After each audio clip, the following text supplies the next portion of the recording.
Assalamualaikum warahmatullahi wabarakatuh. Perkenalkan, saya Najwa Lintang Nastiti dengan nomor NIM 2404033047 dari Prodi Pendidikan Sejarah tahun 2024 kelas A, Fakultas Ilmu Sosial, Hukum dan Ilmu Politik, Universitas Negeri Yogyakarta. Dalam video ini saya akan membahas tradisi yang khas di Indonesia, yaitu Grebeg Maulud yang setiap tahunnya diselenggarakan di Yogyakarta. Tradisi ini bukan hanya sebuah upacara biasa, tetapi juga akan ada syarat nilai-nilai sejarah dan spiritual yang diwariskan dari generasi ke generasi.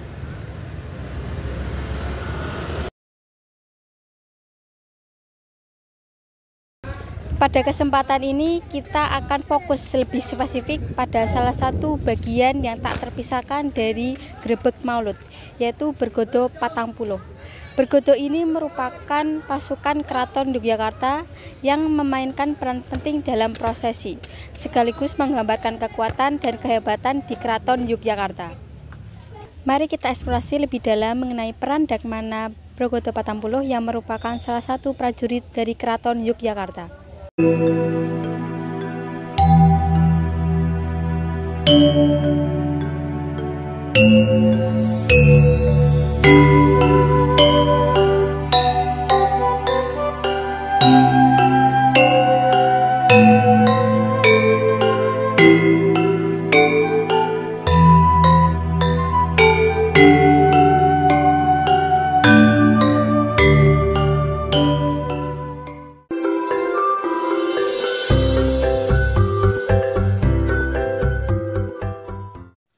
Tradisi Grebeg adalah salah satu tradisi kebudayaan di daerah istimewa Yogyakarta yang merujuk pada perayaan masyarakat untuk memperingati suatu peristiwa tertentu.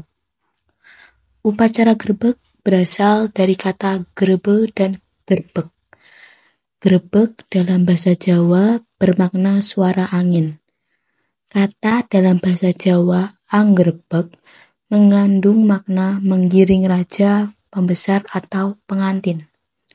Tradisi ini telah ada sedari abad ke-12 di zaman Kerajaan Majapahit.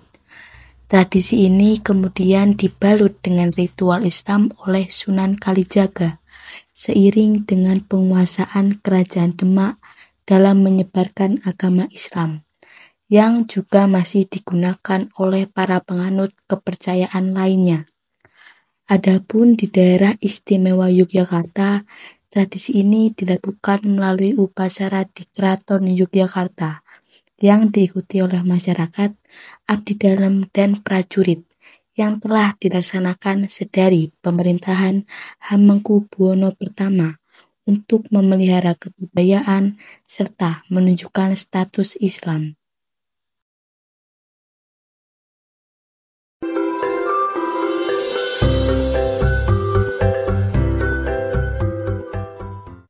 Grebeg dalam satu tahun diadakan 3 kali. Pertama, Grebeg Posos atau Syawal atau Bakdo. Yang kedua, Grebeg Besar. Yang ketiga, Grebeg Maulud.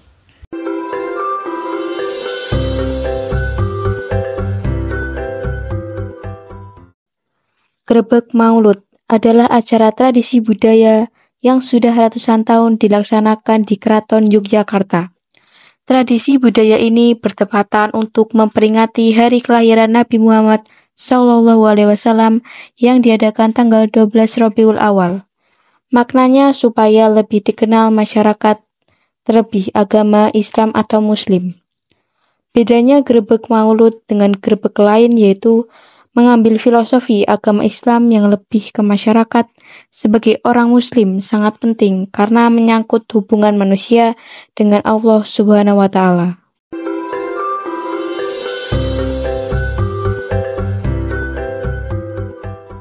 Gunungannya ada sama-sama gunung kan bermacam sekali. Ada gunungan yang datar, gunungan yang gunungan Lombok, gunungan Kakung, gunungan Toplak, gunungan Darat.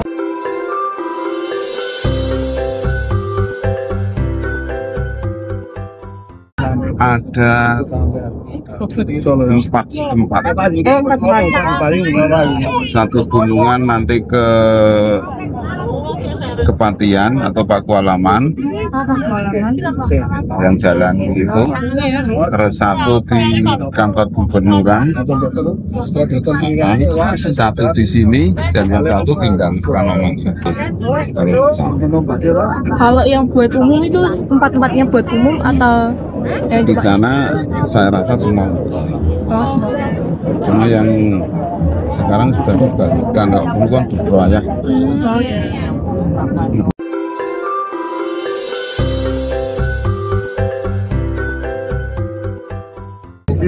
Pak, nanti ini gamelannya berarti masuk masjid ya? Enggak, gamelannya masuk ini.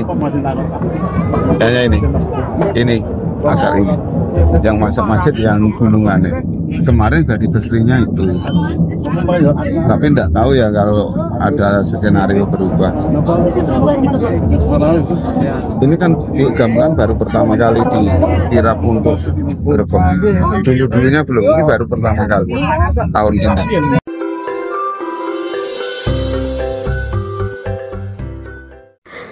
Bergodo Patangpuluh atau dikenal juga dengan sebutan Kawandoso menjadi salah satu kesatuan prajurit yang dibentuk Sri Sultan Hamengkubuwono I kala mendirikan Keraton Yogyakarta.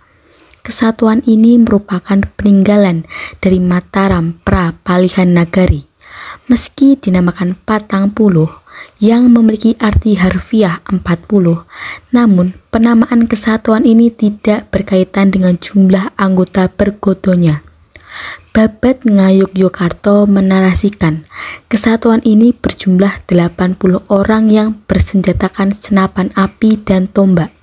Dalam prosesi kirap hajat dalam garebeg, bergodo Patangpuluhan berada di urutan ketiga dalam devil. Penggunaan nama hima seperti hima sedewa, hima permuni, hima sarinjana, hima sendarga, hima berdangga menjadi penanda identitas dari bergodo ini.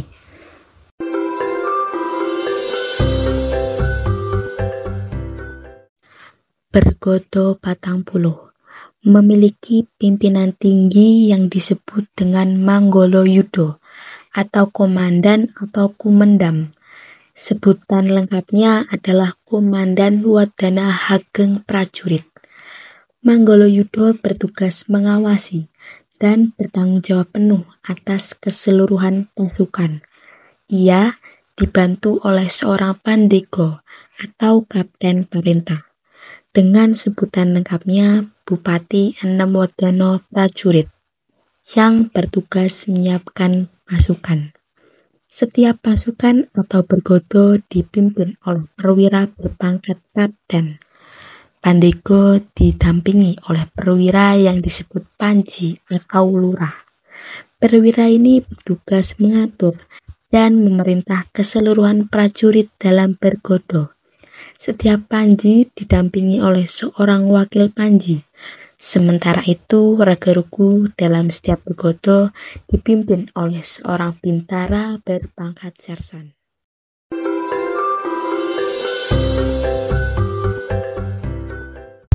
Keberadaan dari bergodo Patangpuluh bisa dikenali dari klabet atau bendera kesatuan berbentuk 4 persegi panjang berwarna hitam dengan bintang segi 6 berwarna merah di tengahnya yang disebut Cakragora. Berasal dari bahasa Sanskerta, cakra berarti senjata berbentuk roda bergerigi dan gora berarti dahsyat atau menakutkan.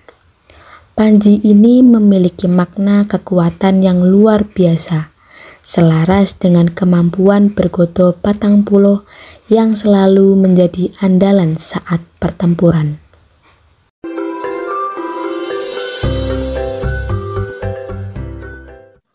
Persenjataan yang mendukung keberanian bergodo Patangpuluh berupa tombak dan senapan. Kanjeng Kiai Trisula dengan bentuk ujung atau dapur Daromanggolo atau Trisula Carangsoka merupakan tombak pusaka yang dimiliki kesatuan ini. Sementara alat musiknya terdiri dari sangkokolo, seruling, dan tambur.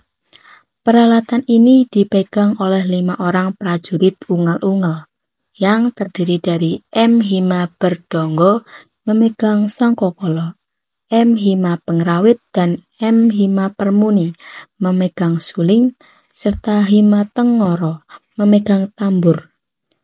Gending Mars Gendero akan dimainkan untuk mengiringi langkah pelan atau lampah macak, sementara gending bulu-bulu dimainkan saat mengiringi langkah cepat atau mars.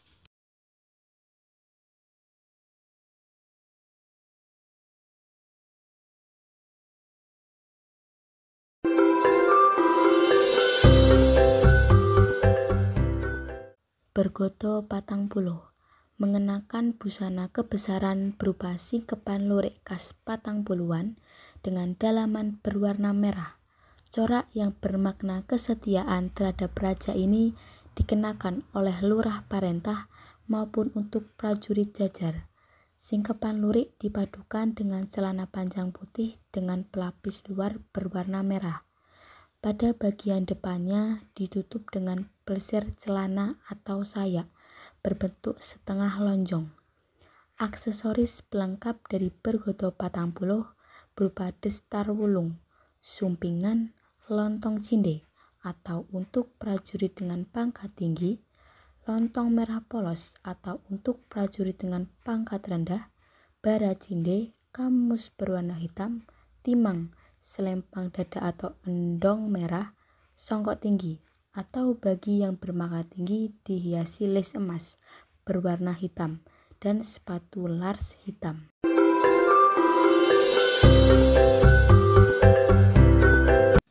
Pada awal pembentukannya, Bergoto Patang Puluh menghuni pemukiman di dalam benteng. Pasca demilitarisasi di era Sri Sultan Hamengkubuwono IV, pemukiman Bergoto Patang Puluhan berpindah keluar benteng, sekitar 3 km di sisi barat daya keraton. Pemukiman Bergoto Patang Puluh yang dikenal dengan Kampung Patang Puluhan kini masuk ke dalam wilayah administrasi Kelurahan Patang Puluhan, Kecamatan Wirobrajan, Kota Yogyakarta. Kini tak hanya anggota Bergoto saja yang mendiami tempat ini, namun telah dihuni masyarakat dari berbagai kalangan.